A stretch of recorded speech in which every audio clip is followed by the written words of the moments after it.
Number 137 દ્રષ્ટિ સૃષ્ટિ। ગુરુદેવના શરણે આવી મૈત્રી ભવ મુકાઈ ગયો। અજ્ઞાનમાં અટવાઈને સંસારમાં રૂલાઈ ગયો। અજ્ઞાનમાં અટવાઈને સંસારમાં રૂલાઈ ગયો। ગુરુદેવના શરણે આવી સાથી સ્નેહ ચૂકાયો। અજ્ઞાનમાં અટવાઈને સંસારમાં રૂલાઈ ગયો। અજ્ઞાનમાં અટવાઈને સંસારમાં રૂલાઈ ગયો।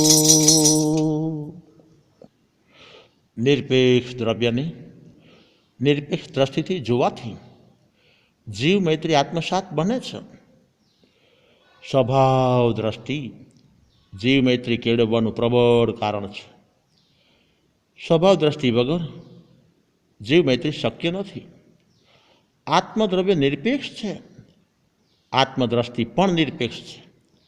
નિરપેક્ષ ભાવે નિરપેક્ષ દ્રવ્ય દ્રષ્ટિમાં આવે ત્યારે સર્વ આત્મા સ્વભાવે સમાન જણાય છે અને આત્મીય ભાવે જીવ મૈત્રી બનીને રહે છે। આત્મમૈત્રી વગર જીવ મૈત્રી શક્ય નથી અને આત્મમૈત્રી વગર જીવ મૈત્રી કેળવાતી પણ નથી।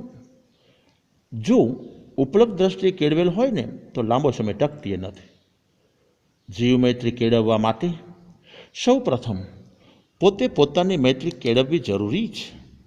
આત્મમૈત્રી એ જો નિશ્ચય નહીં છે તો જીવ મૈત્રી એ વ્યવહાર નહીં છે। મિત્તે મેં સબ ભૂયે છું।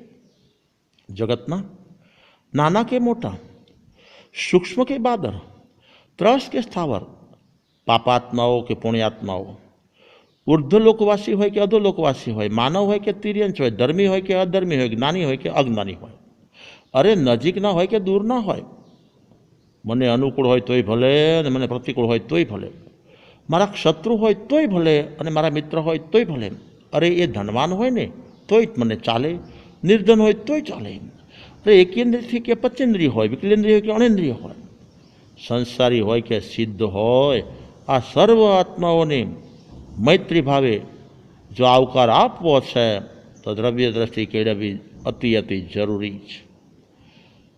દ્રવ્ય દ્રષ્ટિની પ્રધાનતાએ જીવ મૈત્રી વિકસિત બને છે।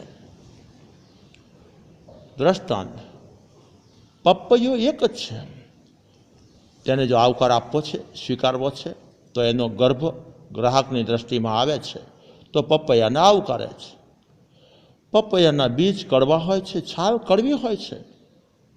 જો ગ્રાહકની દ્રષ્ટિ એકાંત છાલ કે એકાંત બીજ ઉપર જ હોય ને તો પપૈયાને કોઈ વ્યક્તિ આવકારી કે સ્વીકારી ન શકે। દરેક ગ્રાહક છાલ તથા બીજનો સ્વભાવ જાણતો હોવા છતાં મીઠા અને મધુરા ગર્ભના કારણે જ પપૈયો આવકારપાત્ર બને છે। તત્વદ્રષ્ટિએ બીજ બીજમાં છે, છાલ છાલમાં છે, ગર્ભ ગર્ભમાં છે। ગર્ભમાં બીજ તથા છાલનો સંપૂર્ણ અભાવ છે। ગર્ભનો સ્વભાવ જુદો છે, છાલનો કે બીજનો સ્વભાવ પણ જુદો જુદો છે। છાલ આદિના રંગરૂપ જુદા છે, ગર્ભના રંગરૂપ જુદા છે, દરેકના કાર્યો પણ અલગ અલગ છે। આ દેહરૂપી દેવળમાં પણ તન, મન અને આત્મિક ધન તથા 148 કર્મ પ્રકૃતિમાંથી વિવિધ અનેક પ્રકૃતિનો ઉદય સામેલ છે। છતાં તત્વદ્રષ્ટિએ તન પણ જુદું છે, મન પણ જુદું છે, વિવિધ કર્મ પ્રકૃતિઓથી આત્મદેવ પણ જુદો છે। વિચાર, વાણી, વર્તનના કારણો પણ ભિન્ન ભિન્ન છે। એ દરેકનું માત્ર જ્ઞાન કરનાર આત્માનું કાર્ય પણ અલગ છે। આ આત્મા અને આત્મા સંલગ્ન રહેલ જ્ઞાન ગુણ આત્મા સાથે એકમેક અને અભિન્ન છે। બાકી બધું વ્યવહાર દ્રષ્ટિએ એકમેક જણાતું હોવા છતાં નિશ્ચય દ્રષ્ટિએ તદ્દન ભિન્ન છે। આત્મિક જ્ઞાન એ ગર્ભમાં સ્થાને છે અને અન્ય છાલાદીના સ્થાને છે। આ આત્મ ગોળાના જ્ઞાનથી જીવ પ્રેમ કેળવી શકાય છે. જો વિચાર વાણી કે વર્તન રૂપ છાલ ઉપર દ્રષ્ટિ પડે ને તો અનુકૂળ વિચાર આદિ કરનાર પ્રત્યે રાગના અને પ્રતિકૂળ વિચાર આદિ કરનાર પ્રત્યે દ્વેષના ભાવ સર્જાઈ જાય. જો વિતરાગી બનવું છે તો વિતરાગી સ્વભાવી અખંડ આત્માને દ્રષ્ટિમાં લેવાથી દ્રષ્ટિના બળે આગળ વધતા જીવનમાં વિતરાગ ભાવની વૃદ્ધિ થાય છે અને વ્યવહારથી અનંત જીવના પ્રેમી બની જવાય છે. એક પપૈયાનો જેવો ગર્ભ તેવો દરેક પપૈયાનો ગર્ભ હોય છે. એક તરબૂચનો જેવો ગર્ભ એવો દરેક તરબૂચનો ગર્ભ હોય છે. એક ચીકુનો અંદરનો ગર્ભ જે હોય છે ને એવો દરેક ચીકુનો પણ એમ જ હોય છે. જેવું એક જામફળ એવા સર્વ જામફળ જોવા મળે છે. એ જ ન્યાયે એક આત્માનો અસલી સ્વભાવ એવો જ સર્વ આત્માઓનો છે. આ દ્રવ્ય દ્રષ્ટિને જ્યાં સુધી પ્રધાનતા આપવામાં નહીં આવે ત્યાં સુધી સાચી સમજ શક્તિ કે સહન શક્તિ જીવનમાં કેળવાવી મુશ્કેલ છે. પપૈયાના ગર્ભના બદલે માત્ર છાલ ઉપર દ્રષ્ટિ રહે ને તો પપૈયા પ્રત્યે ઘૃણા થાય, તિરસ્કાર થાય. એ જ રીતે પ્રત્યેક જીવના આત્મા ઉપર દ્રષ્ટિ રાખવાના બદલે માત્ર એના વર્તન ઉપર દ્રષ્ટિ રાખવામાં આવે તો તે જીવના વિચારવાણી કે વર્તન પ્રત્યે તિરસ્કાર થતાં પ્રાય જીવ પ્રત્યે પણ તિરસ્કાર ભાવ ઉત્પન્ન થઈ જાય છે. જેની દ્રષ્ટિ ઘરમાં, કુટુંબમાં, ગુરુકુળવાસમાં અથવા તો સંઘાડામાં સહવર્તી જીવોના માત્ર વિચારવાણી કે વર્તન ઉપર જ હોય છે તેના જીવનમાં પ્રાય દિવાળીના બદલે હોળી જ જોવા મળતી હોય છે. સંત કહે છે, એક શરીરના કૂતરા હળીમળીને સાથે રહી શકે છે. શરીરના કૂતરાઓને પોતાની શરીરના કૂતરા સાથે સદાય દિવાળી. સંસારી કહે છે, અન્ય શરીરના કૂતરા જો આ શરીરમાં આવી જાય તો શું થાય?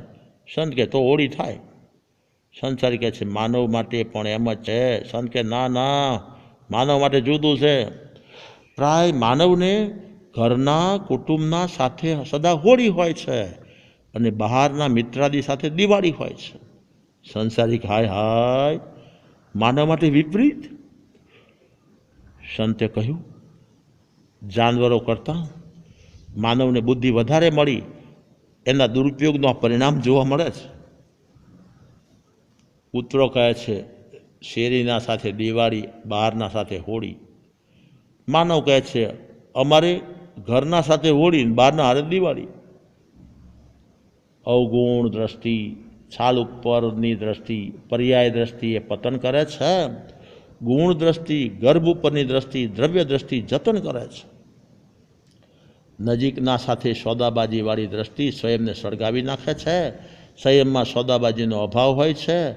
નિષ્કામ સેવા સ્વયંના જીવનને શણગારે છે. દ્રષ્ટિથી જતન અને દ્રષ્ટિથી પતન. બસ આજે આટલું જ.